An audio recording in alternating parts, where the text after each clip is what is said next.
Yoko steps into Beatles recording unexpectedly. John Lennon's reaction leaves engineers speechless. London, late 1968. Abbey Road Studios. A place where magic was made, where legends were forged, and where, in these twilight years, a profound tension hung heavy in the air. The Beatles, once an unbreakable force, were now a fragile ecosystem, each member orbiting their own star, their collective gravity weakening with every passing day. The air was thick with the scent of stale cigarettes, old ambition, and the unspoken anxieties of a band teetering on the brink. For John Lennon, the studio had always been a sanctuary, a place where the chaos of the outside world could be transmuted into art. But now, even these hallowed halls felt different. The camaraderie was strained, the laughter less frequent, replaced by terse exchanges and long, brooding silences. The unspoken rule, a sacred covenant among the four, was simple. When the red light was on, when the music was being made, it was just them. No wives, no girlfriends, no distractions. This was their private world, their creative crucible. Yet a new presence had begun to subtly, then overtly, infiltrate this sacred space. Yoko Ono. Her name, whispered in hushed tones, carried the weight of fascination, confusion, and a growing resentment among the band and their inner circle. To John, she was a revelation, a kindred spirit, an artist who saw beyond the pop star, beyond the Beatle. To others, she was an intrusion, a disruptive force, a wedge driven into the heart of the world's greatest band. John knew the unspoken rules. He knew the history, the delicate balance that had always governed their creative process. But Yoko was different. She was not just a girlfriend. She was an extension of himself, a part of his evolving artistic and personal identity. He felt a fierce, almost primal need to integrate her into every aspect of his life, even the most sacred. Tonight, they were deep into a session for what would become the White Album, a sprawling, ambitious, and often fractured masterpiece. The atmosphere was particularly tense. Arguments had flared earlier. Creative differences had become personal slights. The engineers, seasoned veterans of countless Beatles sessions, moved with a quiet efficiency, sensing the delicate equilibrium, the potential for explosion. John was at the piano, wrestling with a new song, his brow furrowed in concentration. Paul was on bass, Ringo at the drums, George experimenting with a guitar riff. The music was taking shape, slowly, painfully, each note a testament to their enduring yet strained genius. Then, a soft click. The studio door, usually locked during takes, quietly opened. A figure, slender and enigmatic, stepped into the control room, then moved silently towards the studio floor. Yoko. She carried a small bag, her eyes scanning the room with a quiet intensity. She was not invited. She was simply there. The engineers exchanged uneasy glances. The band members, absorbed in their music, didn't immediately notice, but John did. His fingers faltered on the keys, his head snapped up, his eyes locking onto Yoko. For a fleeting moment, a flicker of apprehension crossed his face, a recognition of the boundary she had just crossed, the unspoken rule she had just shattered. But then it vanished, replaced by something else, a fierce, defiant resolve. The stage was set, not for a song, but for a confrontation, a moment that would irrevocably alter the trajectory of the Beatles and John's own life, leaving everyone in the room speechless and forever changing the sound of their world. Hey, before we continue with this incredible story, I need to give you an important warning. Many subscribers have reported that YouTube has removed their subscriptions without notice. Just take a quick look at the red button below to make sure you're still subscribed to the channel. I don't want you to miss any of the exclusive content that's coming up. And while you're there, leave that powerful like that helps me a lot with the algorithm. Oh, and tell me in the comments, which city are you watching from? I love getting to know every amazing person who is part of this community. Your participation makes all the difference. Let's interact. The Beatles, in late 1968, were a phenomenon teetering on the precipice of its own colossal weight. Abbey Road, once their creative playground, had become a pressure cooker, its hallowed walls echoing with the growing discord among its 4 inhabitants. The magic was still there, undeniable and potent, but it was now laced with a palpable tension, a simmering resentment that threatened to boil over at any moment. John Lennon, the restless heart of the band, felt the cracks more acutely than anyone. He had always been the provocateur, the one to push boundaries, to challenge the status quo. But now, his personal evolution was colliding head-on with the established order of the Beatles, an order that seemed increasingly stifling, increasingly irrelevant to his burgeoning artistic vision. He was searching for something more, something deeper, something beyond the confines of pop stardom. The studio, once a democratic space, had become a battleground of egos and creative differences. Paul's meticulous perfectionism clashed with John's raw, spontaneous approach. George's burgeoning songwriting talent felt overshadowed, and Ringo, ever the peacemaker, found himself increasingly caught in the crossfire. The unspoken rules, the delicate balance of their collective genius, were fraying, thread by thread. The most significant shift, however, was Yoko. Her presence, initially a quiet shadow, had grown into a palpable force. For John, she was a revelation, an intellectual and artistic equal who understood his deepest desires, his most abstract ideas. She validated his experimental urges, encouraged his radical thoughts, and offered a sanctuary from the suffocating demands of Beatlemania. She was his mirror, his muse, his co-conspirator in a world he felt increasingly alienated from. But to the others, and to much of the outside world, Yoko was an anomaly, an unwelcome intrusion. The Beatles' studio had always been a male-dominated space, a private club where wives and girlfriends were strictly relegated to the periphery. Yoko's quiet, yet persistent presence challenged this unspoken code, a direct affront to the traditions that had governed their creative process for years. John knew the resentment was building.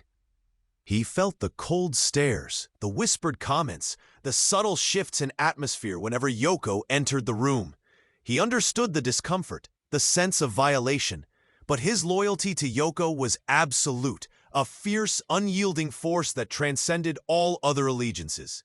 He saw her not as a disruptive element, but as an essential part of his own artistic and personal liberation. He carried the weight of his own past, the early abandonment, the loss of his mother, the relentless drive to prove himself. These were the unseen scars that shaped his art, his activism, his often unpredictable behavior. He was a man who preached peace, yet often found himself embroiled in conflict, both external and internal. The contradictions were a constant companion, a shadow that followed him from the recording studio to the protest march, from the quiet intimacy of his home to the blinding glare of the stage. He was a man of paradoxes, a walking enigma even to himself, perpetually searching for a sense of belonging, a sense of peace that always seemed just out of reach. The public saw the headlines, the controversies, the carefully crafted image. They saw the rock star, the icon, but behind the dark glasses, in the quiet moments between the chaos, John Lennon was a man grappling with his own humanity, his own flaws, his own profound sense of responsibility. He was searching for something real, something true, in a world that constantly demanded artifice. He was an open wound, exposed to the world, yet desperately trying to heal, to find a new path, a new voice, in the cacophony of his own fame. The stage was set, not for a concert, but for a collision of worlds, a confrontation that would peel back the layers of myth and reveal the raw, beating heart beneath. A heart that, despite its fame, was fiercely protective, especially when it came to the woman by his side, the woman who was about to shatter the last unspoken rule of Abbey Road. The recording session was a delicate dance of creation and tension. John, hunched over the piano, was coaxing a new melody into existence, his voice a raw, vulnerable instrument. Paul, ever the professional, laid down a complex bass line, his eyes occasionally darting towards John, a silent question in their depths. George, lost in a haze of guitar effects, added layers of psychedelic texture. Ringo, the steady heartbeat, kept the rhythm, his gaze fixed on his drum kit, a silent observer of the unfolding drama. The engineers in the control room, their faces illuminated by the glow of the mixing board, worked with a practiced efficiency, their ears attuned to every nuance, every subtle shift in the band's fragile chemistry. They knew the unspoken rules, the sacred boundaries of a Beatles session, and they knew that those boundaries were about to be tested. A soft click. The studio door, usually a barrier against the outside world, opened. Yoko Ono, a slender figure in black, stepped silently into the studio. She carried a small bag, her eyes scanning the room with a quiet intensity. She moved with an almost ethereal grace, her presence a stark contrast to the masculine energy that usually dominated the space. The music continued for a few beats, the band members absorbed in their individual contributions. But the engineers in the control room saw her. Their eyes widened, a collective intake of breath. This was unprecedented. This was a violation. Yoko didn't speak. She didn't interrupt. She simply walked to John's side, a silent, almost spectral presence. She sat down on the floor beside his piano, her back against the instrument, her gaze fixed on him, a silent observer. She opened her bag, pulling out a knitting project, her needles clicking softly, a rhythmic counterpoint to the music. John's fingers faltered on the keys. The melody, so close to completion, dissolved into a discordant note. Paul's bass line wavered. George's guitar riff lost its focus. Ringo's drumming became hesitant. The music, the very lifeblood of the session, died. A profound silence descended upon the studio, heavy and suffocating. The band members slowly looked up, their eyes drawn to the unexpected figure by John's side. Their faces, usually expressive, were now masks of shock, confusion, and a simmering resentment. The unspoken rule, the sacred covenant of their creative space, had been irrevocably shattered. Paul's jaw tightened, a muscle twitching in his cheek. George's eyes narrowed, a flicker of anger in their depths. Ringo, ever the diplomat, simply looked away, a profound sadness in his gaze. The engineers in the control room exchanged uneasy glances, their hands hovering over the mixing board, unsure how to proceed. John, however, remained still, his gaze fixed on Yoko. For a fleeting moment, a flicker of apprehension crossed his face, a recognition of the boundary she had just crossed, the unspoken rule she had just shattered. But then it vanished, replaced by something else, a fierce, defiant resolve. He looked at his bandmates, then at the engineers, his eyes challenging them, daring them to speak, to object. The air crackled with unspoken tension. The music, the very reason they were all there, had been silenced, replaced by the quiet click of knitting needles and the heavy weight of a profound, irreversible shift. The secret, it seemed, was not just Yoko's presence, but the silent, seismic shockwave it sent through the fragile ecosystem of the Beatles, a shockwave that would forever alter the sound of their world. The silence in Abbey Road studio was a living, breathing entity, thick with the weight of Yoko's unexpected presence and the unspoken fury of the Beatles. John, his gaze fixed on his bandmates, radiated a defiant challenge. Paul, George, and Ringo, their faces etched with a mixture of shock and simmering resentment, held their breath, waiting for the inevitable explosion. No one spoke. The unspoken rule had been broken, and the consequences hung heavy in the air. The engineers in the control room, their hands frozen on the mixing board, watched with a morbid fascination. They were witnessing a pivotal moment, a fracture in the very foundation of the world's greatest band. Paul, ever the leader, the one who usually tried to maintain a semblance of order, was the first to break the silence, though his words were measured, his voice tight with suppressed anger. "John," he began, his tone carefully neutral. "You know the rules. No outsiders in the studio during a session."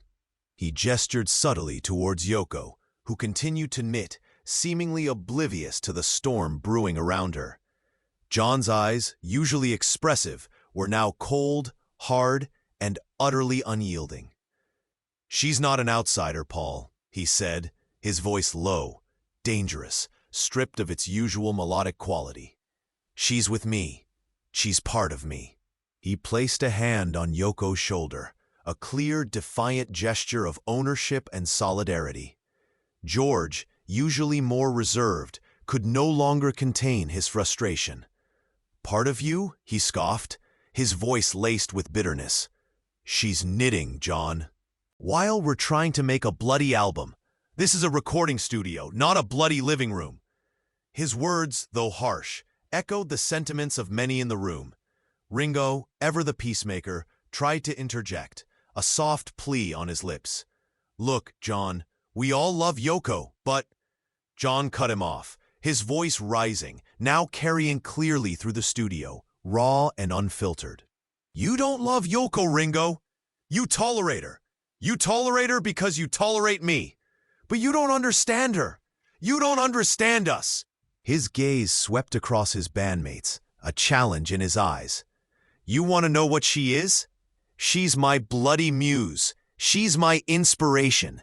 She's the only one who truly gets it." The words hung in the air, a brutal public declaration of allegiance that severed the last fragile threads of their collective unity. It was an unspoken ultimatum: accept Yoko or lose John. Paul's face was a mask of pain and anger. He had seen this coming, the slow, inevitable drift, the growing chasm between them. But to have it laid bare like this, in the very heart of their creative sanctuary, was a profound betrayal. "So, that's it then, John?" Paul asked, his voice barely above a whisper, yet filled with a chilling finality. "She's more important than us? More important than the band?" John met his gaze, his eyes unwavering. "She's more important than anything that holds me back, Paul," he said, his voice firm, resolute. "Anything that stifles me. Anything that keeps me from being who I'm meant to be." The unspoken truth was that the Beatles, in their current form, were indeed holding him back. The creative compromises, the endless arguments, the suffocating weight of their own legend, it was all becoming a cage. And Yoko, in her quiet, defiant presence, was the key to his liberation. The engineers in the control room exchanged uneasy glances. They had witnessed countless arguments, countless creative clashes. But this was different. This was not just a disagreement. This was a fundamental schism, a tearing apart of the very fabric of the band. The music, the very reason they were all there, had been silenced, replaced by the quiet click of knitting needles and the heavy weight of a profound, irreversible shift. The secret, it seemed, was not just Yoko's presence, but the silent, seismic shockwave it sent through the fragile ecosystem of the Beatles, a shockwave that would forever alter the sound of their world and the trajectory of John Lennon's life. The air in Abbey Road studio was thick with the aftermath of John's unspoken ultimatum. The silence that followed his declaration, "She's more important than anything that holds me back, Paul," was deafening, a chasm opening between the four men who had once been an unbreakable unit. Paul, George, and Ringo stood frozen, their faces a mixture of hurt, anger, and a dawning, painful realization. John, however, seemed to draw strength from the tension. He turned to Yoko, a soft, almost tender smile replacing the defiance on his face. He reached out, gently taking her hand, pulling her up from the floor. The knitting project, momentarily forgotten, lay discarded beside the piano. "All right," John said, his voice now calm, resolute, a new authority in his tone. "If we're going to make music, we're going to make our music, all of us." He looked at Yoko, then back at the bewildered engineers in the control room. "And that includes Yoko." The engineers exchanged uneasy glances. This was unprecedented. Yoko Ono in a Beatles recording session, not as a guest, but as an active participant? It was a direct violation of every unspoken rule, every established protocol. "What do you mean, John?" Paul asked, his voice strained, a desperate plea for clarity. "She's not a musician. She doesn't play an instrument." John chuckled, a dry, cynical sound. "Oh, she plays an instrument, Paul. She plays the instrument of truth. The instrument of freedom. The instrument of pure, unadulterated sound." He looked at Yoko, a mischievous glint in his eye. "Show them, love." Yoko, with a quiet confidence, walked to a microphone. She didn't pick up a guitar or sit at a piano. Instead, she simply stood there, her eyes closed, and began to vocalize. It wasn't singing in the traditional sense. It was a series of primal screams, guttural cries, whispered incantations, and experimental sounds that defied conventional melody. It was raw, unsettling, and utterly captivating.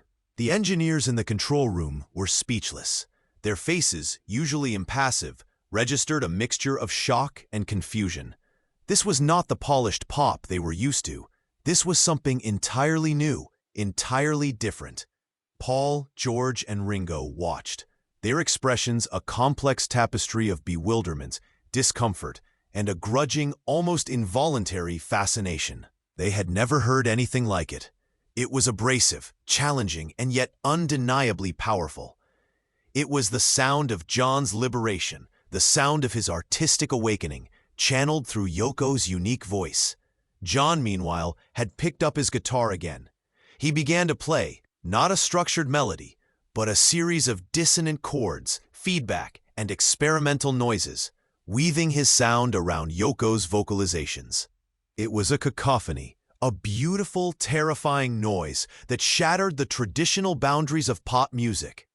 "This is it," John declared, his voice cutting through the experimental soundscape. "This is the new sound. This is the truth. This is what happens when you stop trying to please everyone and just create." The engineers, slowly, hesitantly, began to adjust their levels to capture this unprecedented sonic experiment. They were witnessing not just a recording session, but a revolution, a deliberate dismantling of the very sound that had defined a generation. The unspoken truth, revealed in that moment of defiant creation, was that John Lennon was no longer content to be a part of the Beatles. He was forging a new path, a new sound, a new identity, with Yoko as his co-pilot.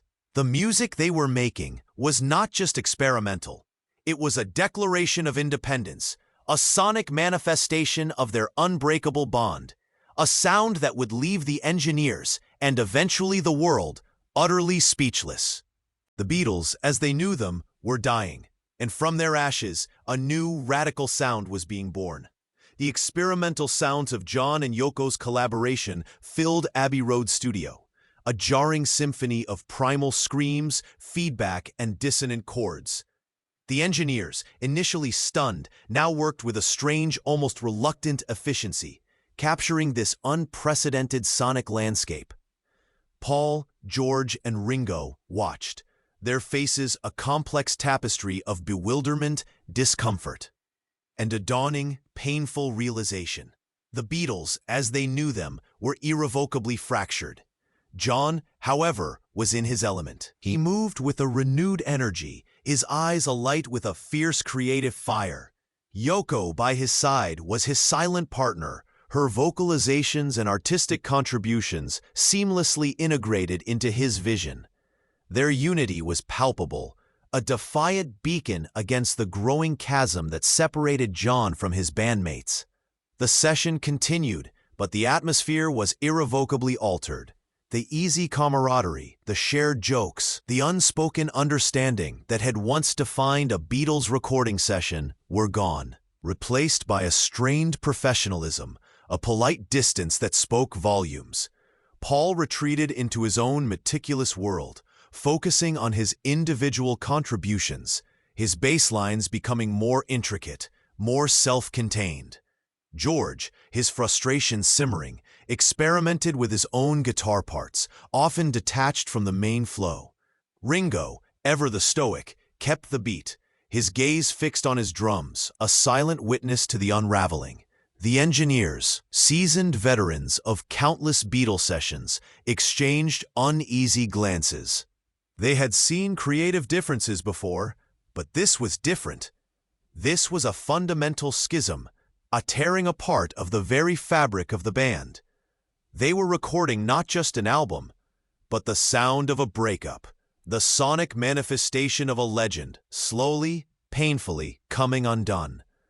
John, however, seemed oblivious to the growing discomfort, or perhaps he simply didn't care. His focus was absolute, his loyalty to Yoko unwavering. He saw her not as a disruptive force, but as an essential catalyst, the key to his artistic liberation.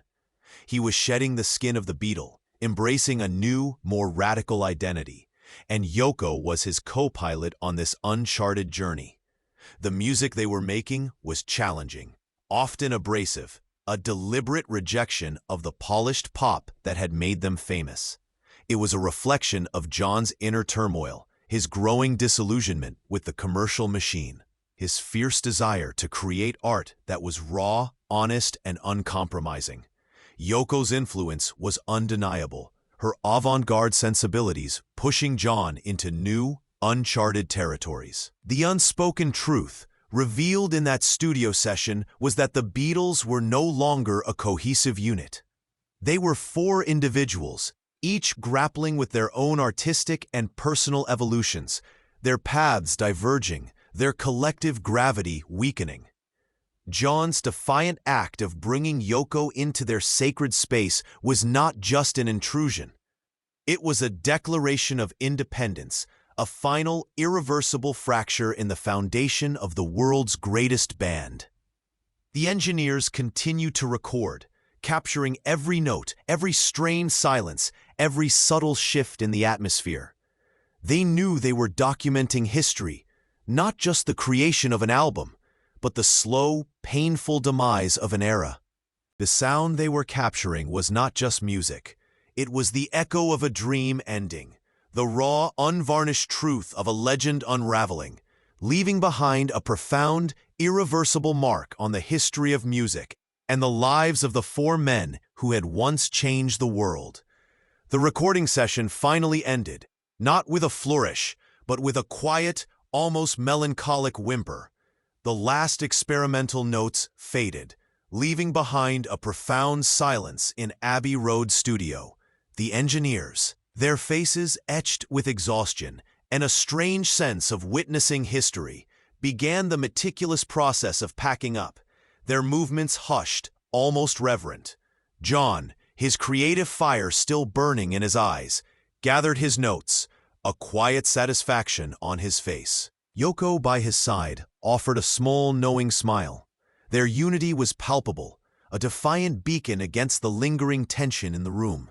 They were an island, self-contained, self-sufficient, in a sea of unspoken resentment. Paul, George, and Ringo, their instruments packed away, exchanged terse goodbyes, their eyes avoiding John's. The camaraderie, the easy banter, the shared laughter that had once defined their sessions were gone, replaced by a polite distance, a profound sense of finality. The unspoken truth was that the band, as they knew it, was over. The fracture was complete. John and Yoko left the studio together, stepping out into the cool London night. The city, with its ancient secrets and modern anxieties, seemed to absorb the raw energy of the session, the profound shift that had just occurred within its hallowed walls. They walked hand in hand, their figures receding into the shadows, leaving behind the echoes of a dream ending and the birth of a new, radical artistic journey. The White Album would be released, a sprawling, often brilliant, often fractured masterpiece that reflected the very tensions that had created it. Critics would praise its ambition, fans would debate its merits, but few would truly understand the profound, personal drama that had unfolded within the studio walls. For John, the incident with Yoko in the studio was a pivotal moment, a declaration of independence, a final, irreversible break from the past.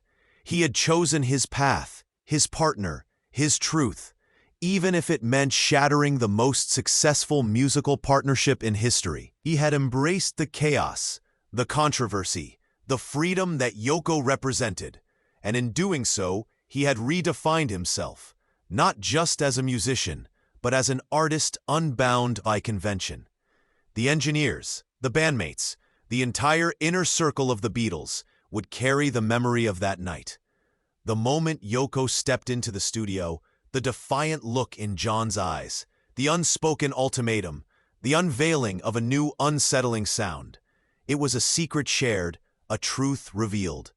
A testament to the profound, often brutal, cost of creative evolution and fierce protective love. Years later, when the Beatles would officially disband, the seeds of that separation would be traced back to moments like these, to the quiet intrusion, the defiant reaction, the irreversible fracture. The world would debate Yoko's role, blame her for the breakup. But for John, she was his liberation, his salvation, the catalyst for his most profound artistic and personal transformation. The true secret of that night, the one that left the engineers speechless and the band in shock, was not just Yoko's presence, but John's unwavering, almost desperate need to integrate her into every fiber of his being, even the most sacred. It was a testament to a love so fierce, so consuming, that it was willing to burn down the world's greatest band to protect its flame. And as the London night deepened, the silence of the aftermath settled over Abbey Road, a profound, resonant quiet that held the echoes of a legend's end and the birth of a new, radical sound. A sound that would forever bear the indelible mark of Yoko's presence and John's defiant, unbreakable love.